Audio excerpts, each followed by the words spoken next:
শুধু এই একটি দোয়া পড়ুন, জাহান্নাম আপনার উপর হারাম হয়ে যাবে। কিয়ামতের কঠিন দিনে যখন সবাই ভয়ে কাঁপবে, এই দোয়াটি হতে পারে আপনার নাজাতের একমাত্র উশিলা। রাসূলুল্লাহ সাল্লাল্লাহু আলাইহি ওয়াসাল্লাম আমাদের শিখিয়েছেন একটি বিশেষ দোয়া।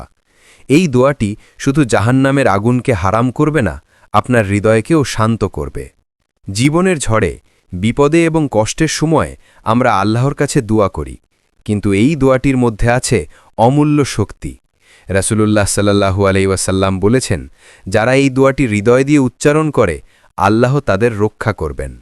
দোয়াটি হল আল্লাহুম্মা আজিরনি মিনান নার, অর্থ, হে আল্লাহ, আমাকে জাহান্নামের আগুন থেকে রক্ষা কর। গুরুত্ব, এই দোয়াটি বিশেষভাবে জাহান্নামের আগুন থেকে মুক্তি পাওয়ার জন্য একটি শক্তিশালী হাতিয়ার। প্রত্যেক দিন অন্তত একবার মনে মনে বা জোরে উচ্চারণ করুন। আপনার জীবন ও আত্মার শান্তি এই দোয়ার মধ্যেই লুকিয়ে আছে। আসুন আমরা সবাই এই দোয়াটিকে হৃদয়ে ধারণ করি। আল্লাহ আমাদের সবাইকে জান্নাতের পথে পরিচালনা করুন এবং জাহান্নামের আগুন থেকে রক্ষা করুন। আমিন।